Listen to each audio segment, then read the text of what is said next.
Hi, folks. Bobbie is here.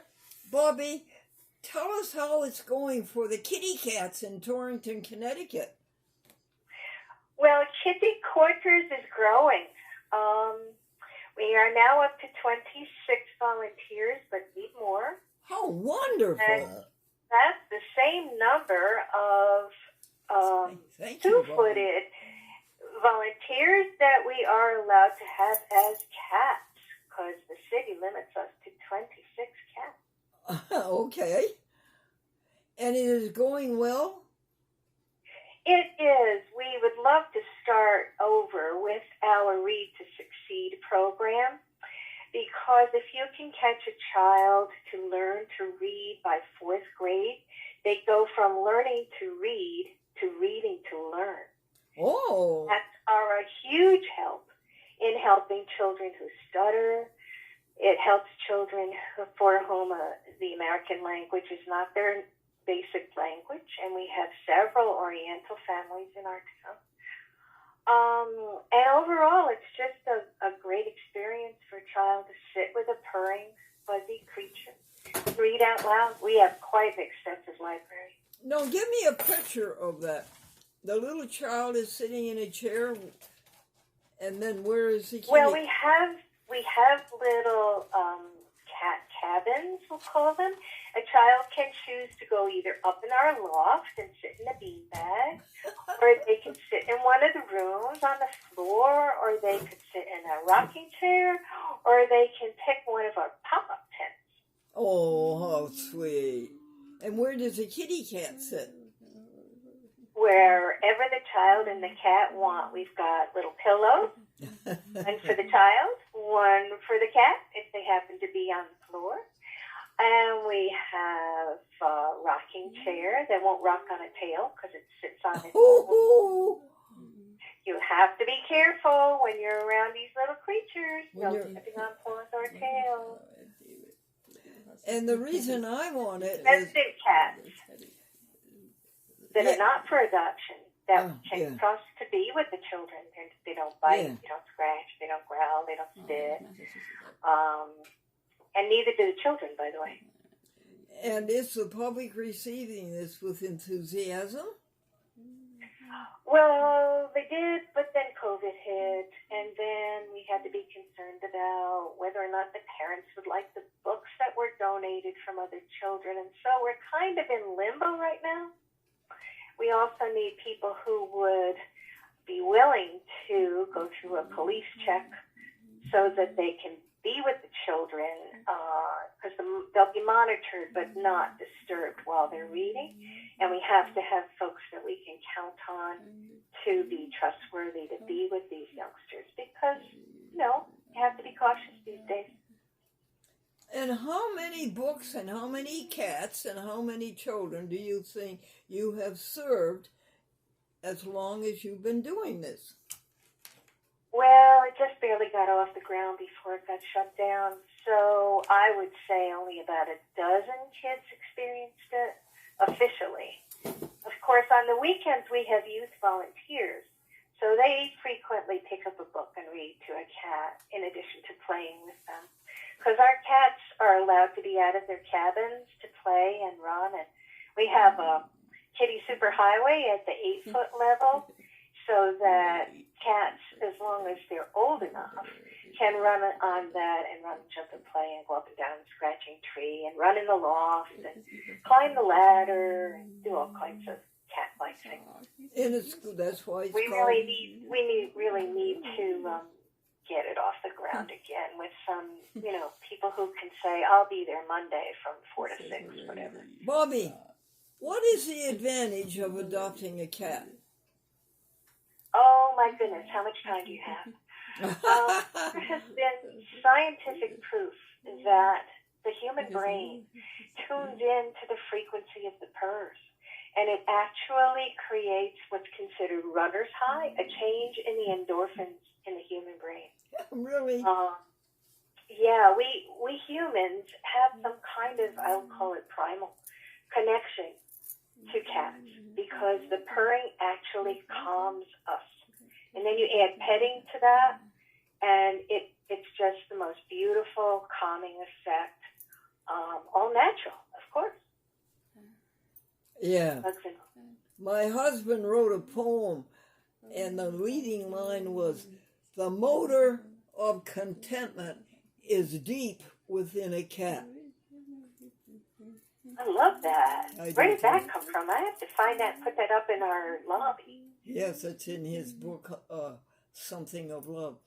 And now, what is the advantage to a cat to have a person? Well, I'm not sure from the cat point of view, because even though I try and listen to all these language speaking advertisements, none of them teach me cat. But I can tell you from the many years of experience, because I started with volunteering to rebuild a shelter that burned back in 2018. It was 2009 actually. Anyway, they teach us things that we can not even explain, and what we teach them, I think, is what love is all about. You can take a so-called feral. A lot of people think, oh, ferals got to be outside. Not necessarily. They can learn to love, and the ones that have experienced the most, I'll call it pain, by living outside and having to never know where next meal is coming from, or be shivering in the cold, or be, I don't know, thirsty in the heat, whatever it is they're experiencing.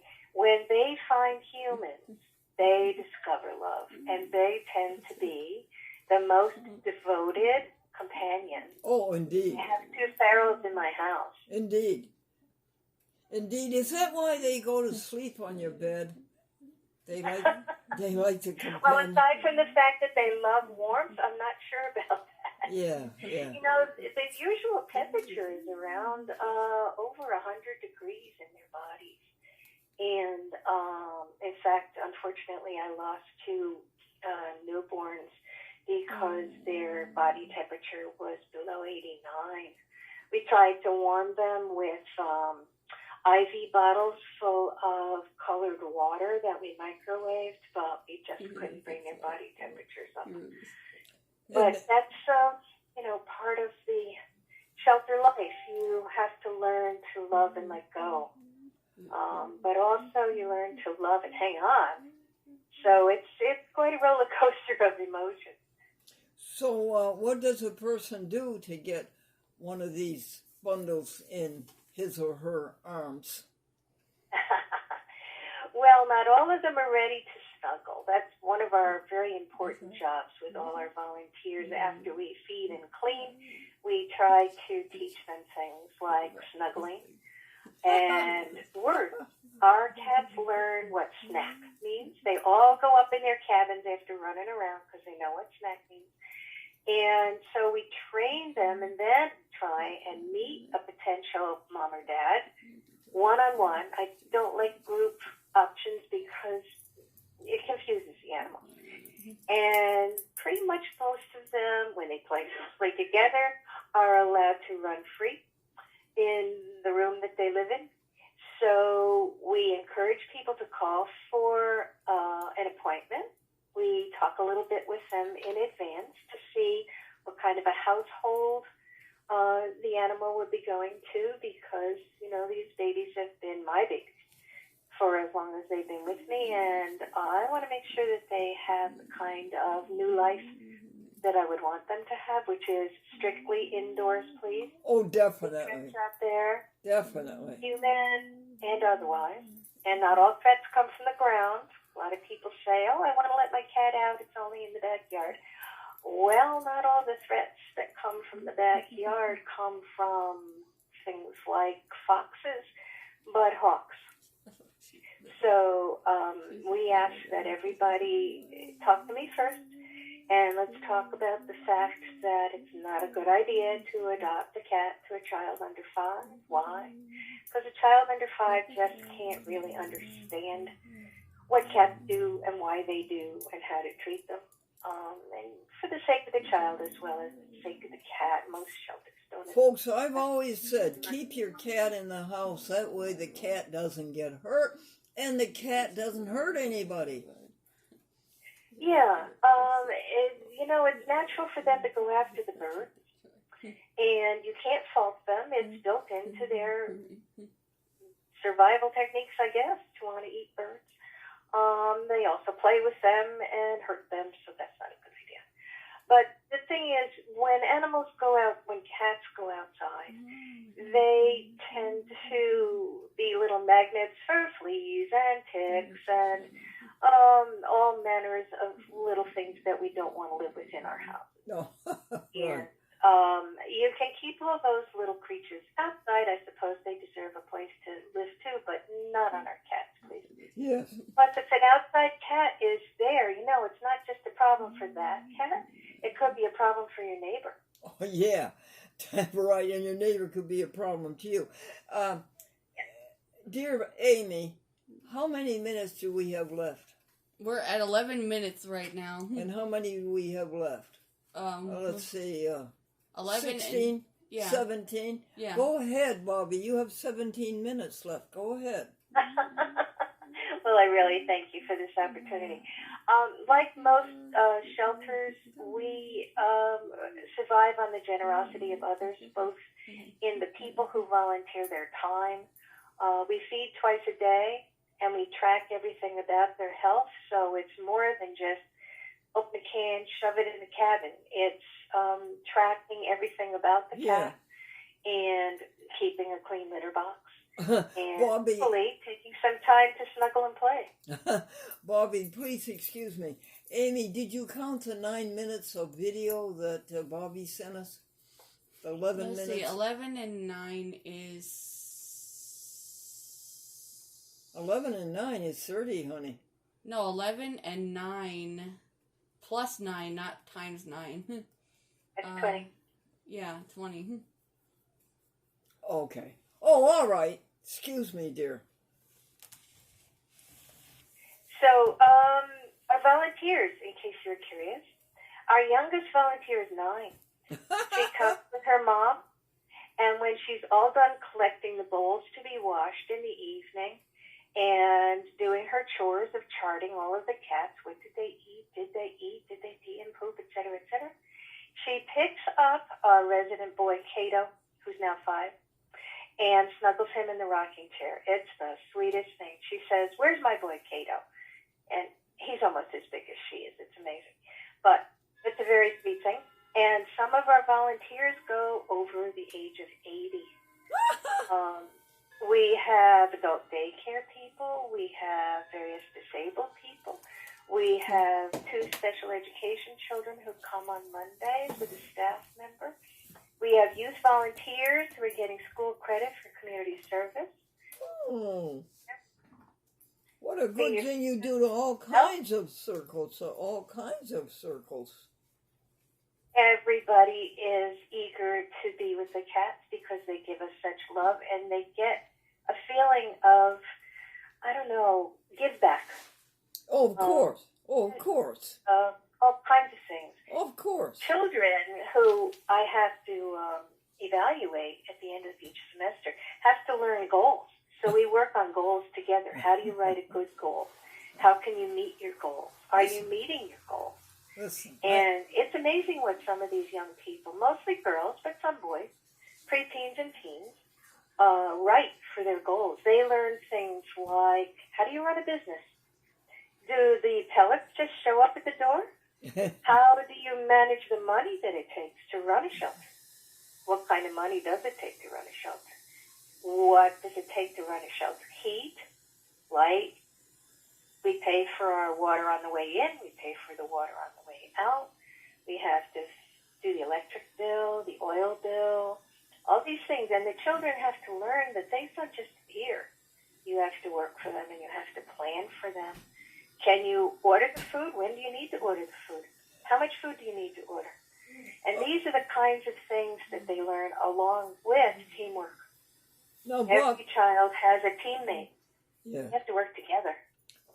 indeed. Now, Bobbie, what is the greatest thing you seek from the public today? Greatest, rephrase that, I don't understand. Sure. What is the greatest benefit you seek from the public these days? An understanding about how shelters work, and an understanding that animal control does not really help cats. We need to understand things like there's more to life than just dogs as pets. As a matter of fact, there's a Connecticut ad for our lottery here that has actually diminished the number of cats that are being adopted because it says bad things about cats. So we need to think of cats as companions and not just little throwaways. People walk away from their apartments and leave their cats behind. They get landlord calls at least once a week. Cats are a part of our family. We should think of them that way. And the kind of things I'd like to see from the public is a better understanding of what cats can do for us and what we should do for our cats, because they're family members. Very good. Now, dear Bobbie, why does a cat sit in your lap? What is a cat? Well, aside from liking the warmth, it's the companionship. They want companionship. They really are. Yeah, they take to humans the way dogs take to other dogs. We typically don't think of cats as being group animals, but they want to gather with humans. Not so much with each other, although I have 2 cats right now that sleep like spoons. Cats don't like other cats, honey. Sometimes they do. Sometimes they do. It's amazing. The ones that want to play, the ones that one bats at the other one, kicks at the other one, growls at it, and carries it around. It's amazing. It's like a team sport in a shelter. Yeah. Very funny to watch. Amy, you let us know when we get to 28, would you? Yeah. Thanks, honey. You know, I'm in my mid-70s now, and the future holds a question mark for me. Ooh. I'm going to need somebody to take over the shelter. Yes, honey. And anybody It's cold. forthcoming? Pardon? Anybody forthcoming?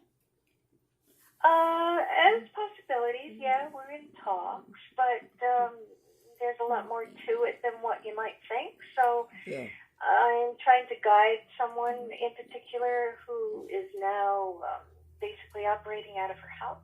Honey, it would be so To hard. have a shelter. It would be so hard to duplicate you, dear. Oh, I'm not looking to duplicate me. Mm. I'm too crazy to be duplicated. But anybody who loves enough to put their whole life into it is what it's going to be. That's what it amounts to, It's sure. 24/7, year-round kind of job. Oh, you bet it is. Yeah. I And- haven't had a day off since I had my hip replaced 4 years ago. I thank you for doing it. We all thank you for doing it. Well, we could all take part in what I do. Just spread the word. The cats need to be loved. Look for a place and an opportunity to do what you can.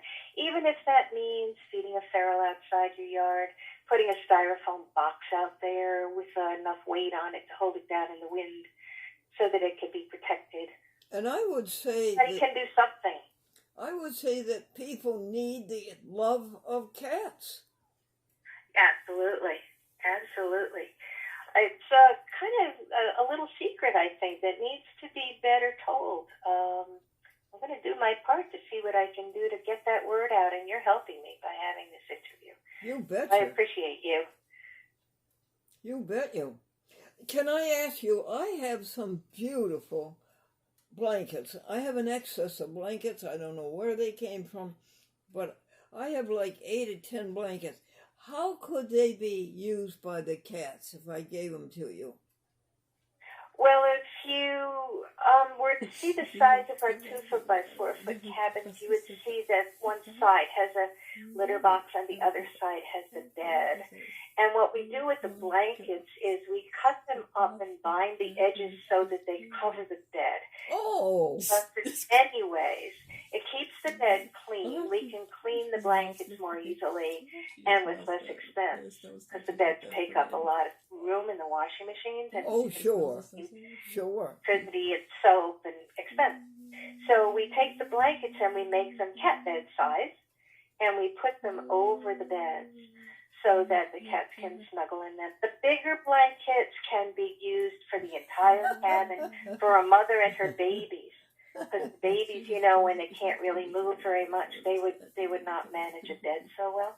Oh. So a couple layers of blanket are the ideal thing for a mother and her newborn. Oh, that's good. They can nurse in comfort and be as wet as they need to be.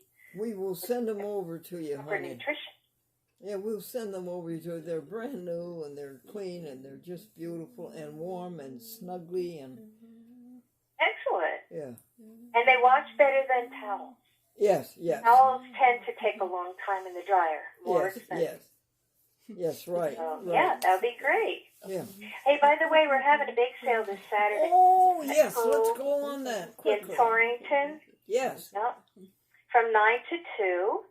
We have some individual treats so you can reward yourself for helping us. And we have some treats that are being made. Bye-bye. Take care. Bye, Amy. Bye.